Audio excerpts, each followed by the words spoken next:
Hello everyone, I am सुगम। Welcome back. तो कैसे हो आप सब? आई होप आप सब अच्छे होंगे। स्वागत है आप सभी का आपके अपने एसपी स्टडी यूट्यूब चैनल पर। तो गाइस यहाँ पर आज हम देखने वाले हैं इकोनॉमिक्स का जो आपका पेपर है उसका फुल सॉल्यूशन।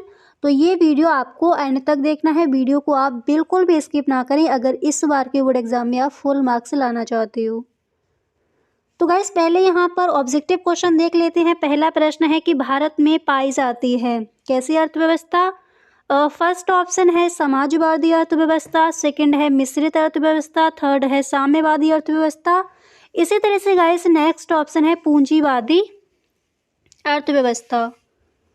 तो आपको यहाँ पर बताना है कि भारत में कैसी अर्थव्यवस्था पाई जाती है। तो यहाँ पर आपका कौन सा ऑप्शन राइट हो जाएगा? यहाँ पर जो आपका ऑप्शन दिया गया है मिश्रित अर्थव्यवस्था, यही आपका होगा राइट ऑप्शन। तो भारत में मिश्रित अर्थव्यवस्था पाई जाती है, आपको ध्यान रखना है। अगला क्वेश्चन क्या दिया गया है, चलिए इसको देख लीजिए। नेक्स्ट है कि निम्नलिखित में कौन सी समष्टि अर्थशास्त्र की विषय वस्तु है? ठीक है, समष्टि अर्थशास्त्र की। तो पहले यहाँ पर ऑप्शन देख लीजिए। फर्स्ट दिया गया है मांग का नियम, इसके बाद गाइस सेकंड ऑप्शन है राष्ट्रीय आय, नेक्स्ट है प्रतिफल के नियम, अगला है ऑप्शन लगान सिद्धांत। तो निम्नलिखित में कौन सी समष्टि अर्थशास्त्र की विषय वस्तु है?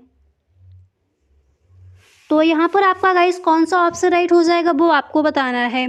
तो पहला ऑप्शन मिला है कि मांग का नियम, ये आपका रॉन्ग ऑप्शन है, आपको ध्यान रखना है। यहाँ पर राइट ऑप्शन हो जाएगा राष्ट्रीय आय, यानी पूरे राष्ट्र की आय का अध्ययन हम समष्टि अर्थशास्त्र के अंतर्गत करते हैं। ठीक है, अब गाइस इसके बाद यहाँ पर जो आपके सब्जेक्टिव क्वेश्चन दिए जाते हैं उन क्वेश्चंस को देख लीजिए। तो पहला प्रश्न है कि विदेशी विनिमय दर का अर्थ लिखिए। ठीक है, विदेशी विनिमय दर का अर्थ क्या हो जाएगा? तो देखिए यहाँ पर आप इस तरह से लिखोगे कि विदेशी भुगतानों को निपटाते समय विदेशी विनिमय दर की आवश्यकता होती है। विदेशी विनिमय दर दो देशों की मुद्राओं का विनिमय अनुपात होता है। दूसरे शब्दों में जिस दर पर एक देश की चलन मुद्रा दूसरे देश की चलन मुद्रा में बदल जाती है उसी को हम विदेशी विनिमय दर कहते हैं। ठीक है, क्वेश्चन ये आपका कई बार पूछा गया है, तो इसको आपको सही ढंग से तैयार कर लेना है। ठीक है, इसी के साथ साथ पहले यहाँ पर गाइस देखिए जो अतिलघु उत्तरीय प्रश्न है उनको देख रहे हैं। इसके बाद यहाँ पर जो आपके लघु उत्तरीय प्रश्न है उनको भी देखेंगे। इसके बाद जो विषय उत्तरीय प्रश्न है वो आपको कौन कौन से तैयार करने हैं उन पर भी यहाँ पर हम डिस्कस करेंगे। तो वीडियो आपको एंड तक देखना है। अगला क्वेश्चन आपको तैयार करना है चयन की समस्या क्या है। तो चयन की समस्या क्या है, आप देखिए इसका आंसर इस तरह से लिखोगे कि मनुष्य की आवश्यकताएं अनंत हैं किंतु उनकी पूर्ति के लिए उसके पास साधन सीमित हैं। जिनके वैकल्पिक प्रयोग संभव हैं, इन साधनों से किस आवश्यकता को पहले संतुष्ट किया जाए और किसे बाद में, यही चयन की समस्या है। ठीक है, तो चयन की समस्या क्या है, आई होप अच्छे से आपको क्लियर हो गया होगा। एक बार दोबारा से देख लीजिए।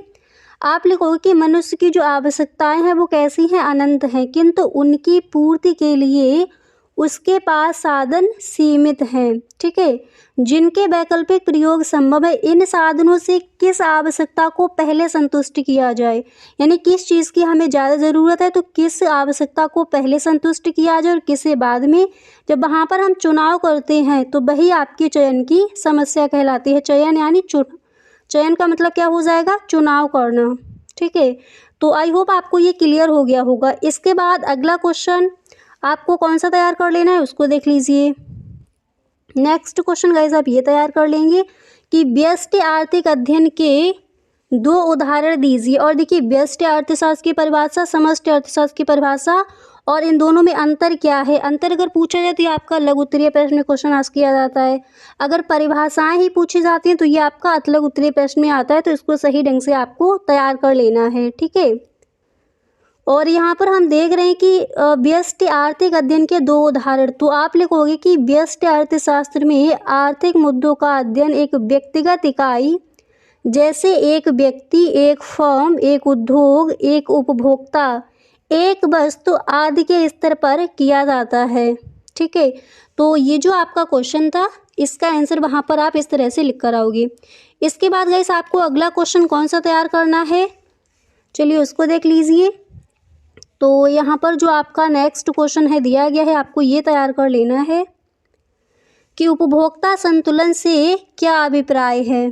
ठीक है, उपभोक्ता संतुलन से क्या अभिप्राय है, तो आप लिखोगे कि अर्थशास्त्र में उपभोक्ता संतुलन से अभिप्राय उस स्थिति से है जब एक उपभोक्ता दी हुई आय से एक या दो वस्तुओं को इस प्रकार खरीदता है कि उसे अधिकतम संतुष्टि प्राप्त होती है। ठीक है, तो इस तरह से आप इस प्रश्न का आंसर लिख कर आओगे। इसके बाद अगला क्वेश्चन गाइस आपको कौन सा तैयार करना है उसको देख लीजिए। अब देखिए यहाँ पर जैसे आपने क्वेश्चन का आंसर देख लिया, उपभोक्ता संतुलन से क्या अभिप्राय है, इसी के साथ संयुक्त मांग क्या है, मांग का नियम क्या है और मध्यवर्ती वस्तुएं क्या है, ये भी आपके इम्पोर्टेंट क्वेश्चन हैं। ठीक है, अब इसके बाद आपको क्वेश्चन कौन सा तैयार करना है, तो चलिए उसको देख लेते हैं। मांग का नियम क्या है गाइस, ये क्वेश्चन आपका कई बार पूछा गया है और इसी के साथ समग्र मांग क्या है उसको भी आपको तैयार कर लेना है। अतलग उत्तरीय प्रश्न में ये क्वेश्चन आज किए जाते हैं। तो पूरी बुक से आपके मोस्ट इम्पोर्टेंट क्वेश्चन कौन कौन से हैं उन्हीं प्रश्नों पर यहाँ पर डिस्कस किया जा रहा है। तो इसी तरह से वीडियो गाइस आप पूरा देखें, बिल्कुल भी आपको बीच में वीडियो को स्किप नहीं करना है। ठीक है, अब यहाँ पर देख लीजिए। इसके बाद नेक्स्ट क्वेश्चन, अतलग उत्तरीय प्रश्न में नेक्स्ट क्वेश्चन आपको कौन सा तैयार करना है, तो देखिए नेक्स्ट क्वेश्चन आप ये तैयार कर लेंगे कि एक उत्पादक लाभ अर्जित कैसे करता है। ये क्वेश्चन आपका पूछा गया था बोर्ड एग्जाम में। तो एक उत्पादक लाभ कैसे अर्जित करता है, आप लिखोगे प्रोफेसर हाले द्वारा प्रतिपादित व प्रोफेसर मार्शल द्वारा समर्थित लाभ जोखिम उठाने का पुरस्कार है। प्रत्येक उत्पादक व्यवसाय में जोखिम रखती है। यदि उद्यमी को जोखिम वहन करने के बदले कुछ पुरस्कार नहीं मिलेगा तो वह उत्पादन कार्य के लिए बिल्कुल तैयार नहीं होगा। ठीक है, अब इसके बाद देखिए आपको यहाँ पर क्या लिखना है। अगर गाइस आप इतना भी लिख कर आते हो तब भी आपका हो जाएगा। इसके बाद आगे आपको लिखना है कि इस प्रकार लाभ जोखिम वहन करने का पुरस्कार है। विभिन्न व्यवसायों में लाभ की मात्रा भी जोखिम में भिन्नता के कारण ही भिन्न भिन्न होती है। तो इस तरह से आप इस क्वेश्चन का आंसर लिख कर आओगे। इसी के साथ अगला क्वेश्चन आपको कौन सा तैयार करना है उसको देख लीजिए। अगला क्वेश्चन यहाँ पर गाइस आप तैयार कर लेंगे कि औसत लागत किसे कहते हैं। ठीक है, तो औसत लागत क्या है, आप लिखोगे कुल लागत को कुल उत्पादित इकाइयों से भाग देने पर जो लागत आती है वही औसत लागत यानी AC कहलाती है। सूत्र के रूप में यहाँ पर आप लिखोगे कि औसत लागत बराबर कुल लागत अपॉन कुल उत्पादित इकाइयाँ। ठीक है, तो इन क्वेश्चंस को आपको तैयार कर लेना है। अब यहाँ पर गाइस अतलग उत्तरीय प्रश्न आपको कौन कौन से तैयार करने, इसके लिए आपका जो फर्स्ट पार्ट है इस वीडियो का उसको आप देख लीजिए, उसका लिंक आपको डिस्क्रिप्शन बॉक्स में मिल जाएगा। उसमें सारे ही अतलग उत्तरीय प्रश्न यानी कौन कौन से इंपॉर्टेंट है सभी वहाँ पर आपको दिए गए हैं। इसके बाद यहाँ पर आप देख लीजिए कि लघु उत्तरीय प्रश्न आपको कौन कौन से तैयार करने हैं। ठीक है, तो देखिएगा इस लघु उत्तरीय प्रश्न में पहला प्रश्न आपको याद कर लेना है कि भारतीय रिजर्व बैंक की शाख नियंत्रण रीतियों की विवेचना कीजिए। तो लघु उत्तरीय प्रश्न में ये क्वेश्चन आपका इम्पोर्टेंट है। चलिए इसका आंसर देख लीजिए। आप वहाँ पर लिखोगे, पहले आपको इस तरह से लिखना है कि रिजर्व बैंक शाख के नियंत्रण एवं नियमन हेतु दो प्रकार के साधनों का प्रयोग करता है। पहला मात्रात्मक शाख नियंत्रण और दूसरा गुणात्मक शाख नियंत्रण। मात्रात्मक शाख नियंत्रण फर्स्ट हेडिंग डालने के बाद इसमें आप लिखोगे कि मुद्रा की मात्रा को नियंत्रित करने के प्रमुख उपाय निम्नलिखित हैं। फर्स्ट हेडिंग आपको डालनी है बैंक दर में परिवर्तन। ठीक है, बैंक दर में परिवर्तन हेडिंग डालने के बाद आप लिखोगे बैंक दर वह दर है जिस पर केंद्रीय बैंक व्यापारिक बैंकों को प्रथम श्रेणी की प्रतिभूतियों पर ऋण सुविधाएं प्रदान करता है। इसके बाद आपको लिखना है कि सामान्यतः जब देश में मुद्रा प्रसार की स्थिति होती है तो बैंक दर में वृद्धि की जाती है और जब मुद्रा संकुचन की स्थिति होती है तो बैंक दर में कमी हो जाती है। तो रिजर्व बैंक शाख के नियंत्रण एवं नियमन हेतु दो प्रकार के साधनों का प्रयोग कीजिए। पहले आपको इस तरह से लिखना है, मात्रात्मक शाख नियंत्रण और गुणात्मक शाख नियंत्रण। मात्रात्मक शाख नियंत्रण हेडिंग डालने के बाद आपको एक लाइन लिखना है कि मुद्रा की मात्रा को निम्नलिखित नियंत्रित करने के प्रमुख उपाय हैं। पहला, बैंक दर में परिवर्तन। ठीक है, इसके बाद सेकंड हेडिंग आप डालोगे खुले बाजार की क्रियाएं, और फिर इसमें आपको 1-2 लाइन लिख देनी है। इसके बाद सेकंड हेडिंग गुणात्मक शाख नियंत्रण। पहला आप देख चुके हो मात्रात्मक शाख नियंत्रण, इसमें फर्स्ट हेडिंग डाली थी बैंक दर में परिवर्तन, और सेकंड खुले बाजार की क्रियाएं। दूसरा पॉइंट आप डालोगे गुणात्मक शाख नियंत्रण, और गाइस इसमें आपको फर्स्ट हेडिंग डालनी है और नैतिक प्रभाव। और नैतिक प्रभाव हेडिंग डालने के बाद आप लिखोगे कि सामान्यतः चयनात्मक शाख नियंत्रणों के साथ साथ रिजर्व बैंक नैतिक प्रभाव तथा प्रचार का प्रभावपूर्ण उपयोग कर सकता है। सामान्यतः व्यापारिक बैंक उसकी सलाह तथा निर्देश की उपेक्षा नहीं कर सकते, क्योंकि वे जानते हैं कि उनकी सलाह न मानने पर उन्हें हानि हो सकती है। ठीक है, इसके बाद गाइस यहाँ पर आपको सेकंड हेडिंग डालनी है इसमें चयनात्मक शाख नियंत्रण, और इसमें आप लिखोगे कि जब रिजर्व बैंक यह अनुभव करता है कि अर्थव्यवस्था के कुछ क्षेत्रों में उदार शाख नीति की आवश्यकता है, तो बैंक चयनात्मक शाख नियंत्रण व्यवस्था को अपनाता है। ठीक है, तो इस तरह से ये जो आपका क्वेश्चन है इसका आंसर वहाँ पर आपको लिख कर आना है। इसके बाद गाइस यहाँ पर देख लीजिए कि लघु उत्तरीय प्रश्न में और भी आपके क्वेश्चन इंपॉर्टेंट हैं, वो कौन कौन से हैं। क्लियर, तो इसके बाद क्वेश्चन देख लीजिए, पहले क्वेश्चन लिख लीजिए, उसके बाद इनके आंसर देखेंगे। पहला प्रश्न, अनधिमान वक्र की विशेषताएं लिखिए। ये क्वेश्चन कई बार पूछा गया है लघु उत्तरीय प्रश्न में। तो अनधिमान वक्र की विशेषताएं लिखिए।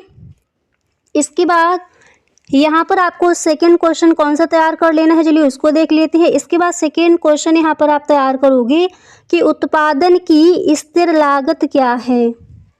ठीक है, उत्पादन की स्थिर लागत क्या है, इसको आप तैयार करेंगे।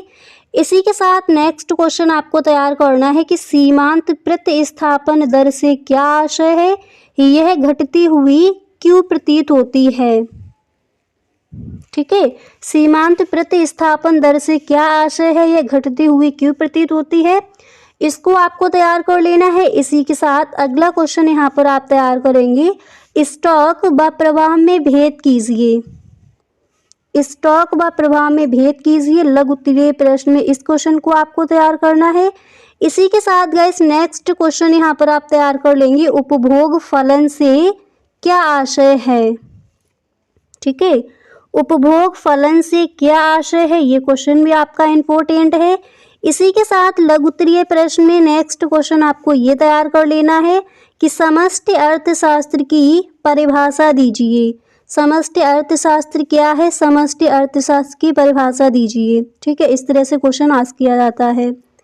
तो उपभोग फलन से क्या आशय है, अनधिमान वक्र की विशेषताएं लिखिए, सीमांत प्रतिस्थापन दर से क्या आशय है, यह घटती हुई क्यों प्रतीत होती है। इसी के साथ अगला क्वेश्चन यहाँ पर आपको ये तैयार कर लेना है कि प्रत्यक्ष और परोक्ष विनिमय में अंतर लिखिए। ठीक है, प्रत्यक्ष और परोक्ष विनिमय में क्या अंतर है, प्रत्यक्ष और परोक्ष विनिमय में अंतर लिखिए, इसको आपको तैयार कर लेना है। इसी के साथ अगला क्वेश्चन आप कौन सा तैयार करोगे, चलिए उसको देख लेते हैं। तो गाइस अगर आप अभी तक इस वीडियो में बने हुए हो तो आई होप ये वीडियो आपको अच्छा लग रहा होगा। गाइस अगर आपको वीडियो पसंद आ रहा है तो आप इस वीडियो को एक लाइक कर दें और अपने सभी दोस्तों में इस वीडियो को आप शेयर ज़रूर करें। ठीक है, इसके बाद लघु उत्तरीय प्रश्न में यहाँ पर नेक्स्ट क्वेश्चन आपको ये तैयार कर लेना है कि मितव्ययिता का विरोधाभास क्या है। ठीक है, मितव्ययिता का विरोधाभास क्या है, ये क्वेश्चन भी आपका इम्पोर्टेंट है। और गाइस लघु उत्तरीय प्रश्न कौन कौन से आपको तैयार करने हैं, तो वीडियो का जो फर्स्ट पार्ट है उसको आप ज़रूर देख लें, तो वहाँ पर आपको वीडियो मिल जाए। वहाँ पर जो भी आपके लघु उत्तरीय प्रश्न में इंपॉर्टेंट क्वेश्चन है और ऑब्जेक्टिव क्वेश्चन वहाँ पर आपको मिल जाएंगे। ठीक है, लघु उत्तरीय प्रश्न यहाँ पर देख लीजिए। तो मितव्ययिता का विरोधाभास क्या है, इस क्वेश्चन को आपको तैयार कर लेना है। ठीक है, तो ये सारे ही क्वेश्चन आपके इम्पोर्टेंट हैं जो भी यहाँ पर दिए जा रहे हैं।